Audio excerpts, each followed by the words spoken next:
So, your AI agents, they make the team that uses them more productive, right?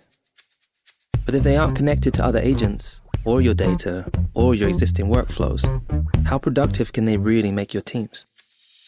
Any business can add AI agents. IBM connects your agents across your company to change how you do business.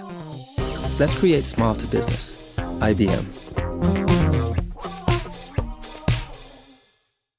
This is Rob Gronkowski from Dudes on Dudes. Applebee's just cooked up the ultimate option play with their new Ultimate Trio deal. You can choose from 3 of their delicious appetizers and pair them up with 3 sauces for just $14.99. Craft your perfect trio from over 80,000 different combinations in this flavor-packed plate built for one, or to share if you're generous. You can stick with the classic pairings like boneless wings and buffalo sauce, or you can spice things up and try some unexpected pairings like dipping chicken wonton tacos in our honey Dijon mustard. It's time to head to your neighborhood Applebee's or order online today. Now that's eating good in the neighborhood. This is Julian Edelman from Games with Names. Football is back. That means it's tailgate time. And this season, the only meat I'm going to grill is Dietz and Watson. I'm loving the Black Angus Dietz dogs. They're flavor-packed, and you can tell they are made with the highest quality ingredients. Sundays just got a whole lot better. Visit DietzandWatson.com/therightway to learn more about the Dietz difference. Defensive tackle KK Short spent his entire 8-year NFL career as a Carolina Panther from 2013 to 2020, twice selected for the Pro Bowl, and of course a part of the Super Bowl 50 team. We'll talk about that season, that game, and a lot more today with KK Short. 30 seasons of Panther football, a celebration of the players, coaches, and other key figures who've contributed to the organizational success. All right, always fun to catch up with KK Short. I think we actually did this last year too, getting ready for another season. And for these guys, we're talking mostly about 10 years ago, the Super Bowl team, and what an incredible team that was. And you're a big part of your career was that year. But, I mean, so many years, 2013 to 2020, twice a Pro Bowl player. When you look back at 2015, you kind of have to begin with 2014, right? Guys are sitting there 3-8-1. You win your last 4 games. You win the NFC South with that 7-8-1 record.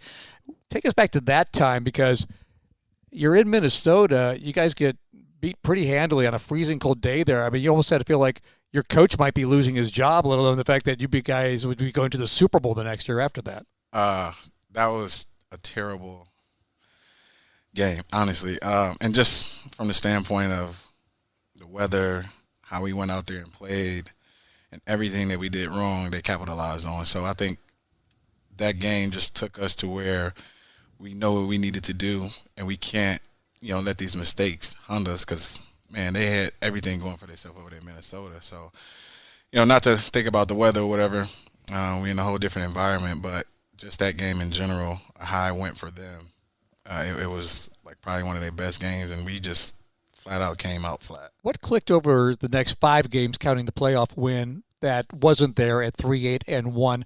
Because it's the same components basically, though, but a sense of urgency, whatever was cooking in the oven finally got to the right temperature. What kind of came together there at the end? Yeah, I think, and this was year 2 for me, and I just really still trying to understand what's expected, what needs to be done around here. But I just think, as far as the development that I've had and seen, what this organization was about and how people bought into it. And I think that's where we knew it went into that game, came out of that game with the result that we had, that we knew we was better than that. So I think that week of practice was probably the most intense practice that I've had since I've been there. And just knowing that what we put on tape, all these other teams are going to try to do, and because it's a copycat league. So that whole week of practice was so intense. It was like, do I really want to still play football?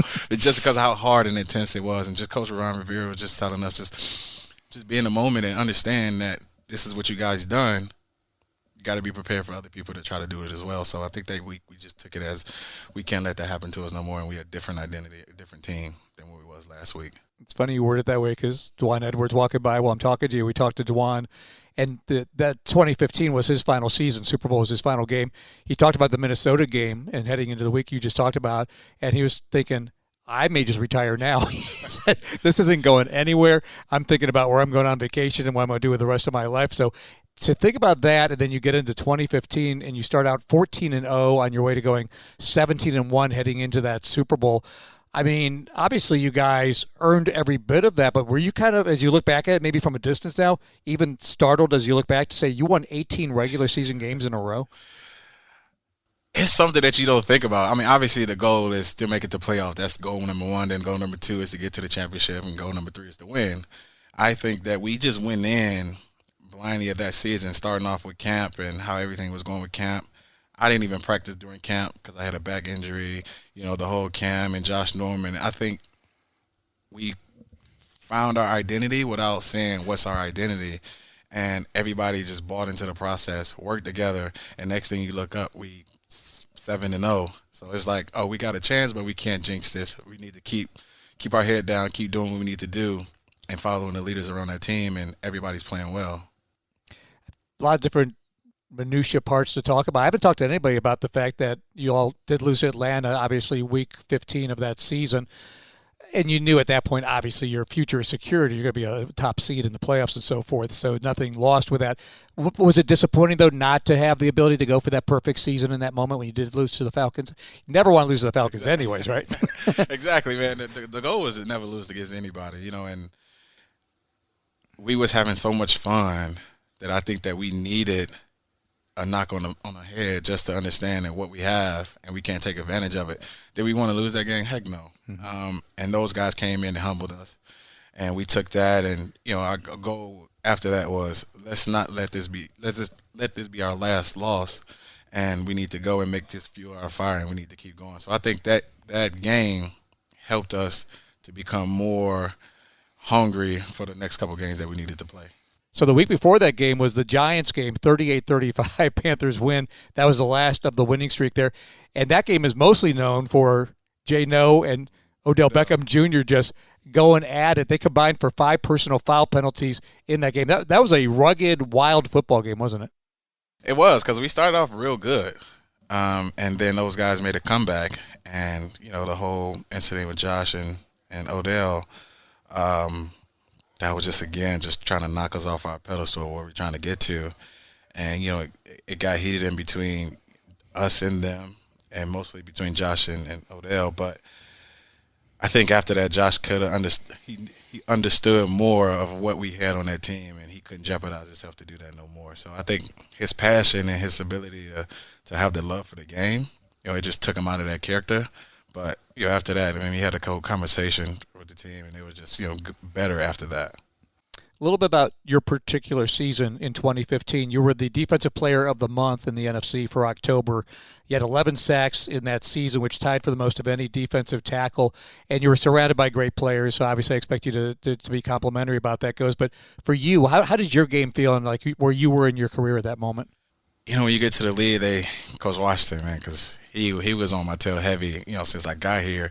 And the most important thing they told me is no red shirt in the NFL. And, that's kind of one of the things you need to put yourself in a position to play. And year 3 just kind of slowed down for me. I kind of more understood the game more, understood what was expected out of me. And I think overall just the mental of it helped me out so much. Once you know what you're doing, or once you know what you have to do and you do it, it takes off a lot of the pressure. So, the plays that we had was amazing, but the guys that was surrounding, I can say all the names, to this day, but those guys complimented me so much that so much amount of respect for those guys to understand that they opened up the door, watch Dwan and Colin Cole, and just seeing what those guys was doing before me and what they was doing while I was there. It was just another thing to just say, this is what I want to mark my game after. And it just, like I said, when I say it slowed down, it just slowed down for me. Great veterans, yeah, to lead on. They were great about that time where the team needed them at that point. And then you get to the playoffs, and you guys, Seattle, you're up 31-0, ends 31-24. They make the comeback. The next week, Arizona, you guys just blistered them. It's just that meme of just, kapow, and it's just like a dynamite going off. And it was probably the most dominating performance of the entire season, beating the Cardinals in the NFC Championship game. Were you guys mad when Seattle defensively? Because you guys are such a good defense. When they came back and got those 24 points, were you mad? And to have obviously it's the NFC Championship game, you have a huge sense of purpose, but even more so just mindful of the fact of what had happened the week before? I think we were just upset that before that Seattle had our number. And, they beat us since I was there, and then year 3, it just turned around. But we was disappointed of how we just lacked towards the end of how we made them let them come back like that. And we really was trying to put together a perfect season, and we needed to do that going the week after just to see if we can, make a run at what we're trying to do.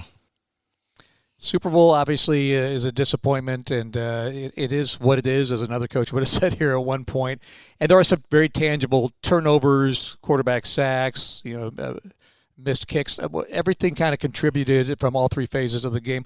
Overall, though, just when you look back at it, what could have been done differently, or what in your mind do you wish would have been done differently as far as what you could have maybe accomplished in that game that – you guys just felt like the better team. You look at the yardage, you just look at everything about that game. It was just a couple things that got away that you guys weren't doing during the regular season. I think the thing I can say is that we had too many mistakes, and those guys were so good that they capitalized off the mistakes that we done. And as far as just not even speaking of the whole team, but just as far as my effort, I think I should have done a lot better as well, just to help this team, complete the mission that we went out there for. And we literally didn't go out there with the energy that we had the previous games before, and it shows. So just going back and looking at that, that's a game that you always wish you can get back.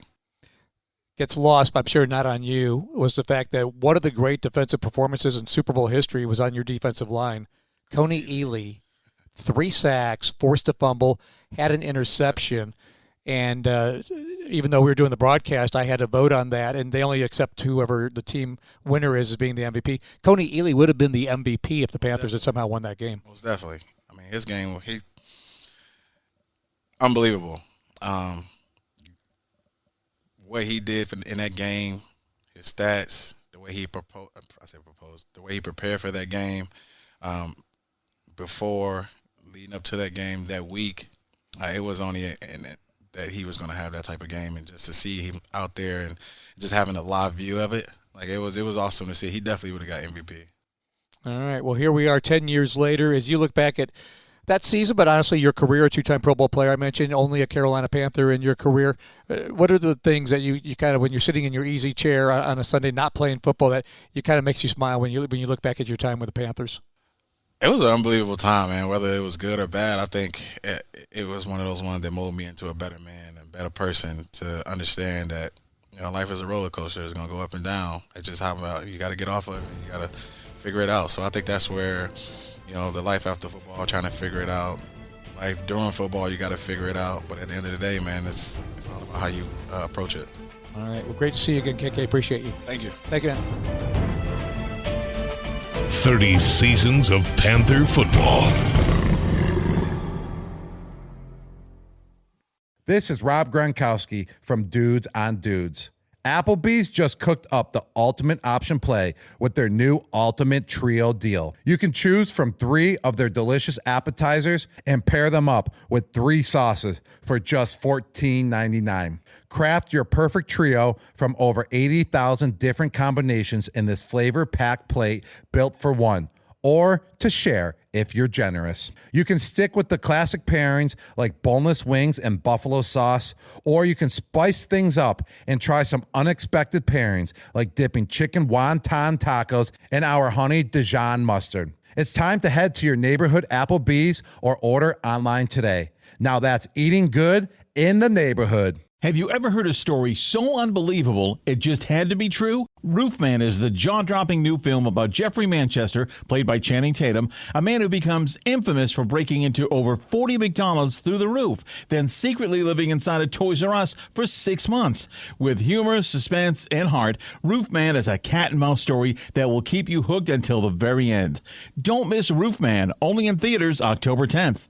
I have type 2 diabetes, but I manage it well. It's a little pill with a big story to tell. I take once daily Jardiance at each day's start.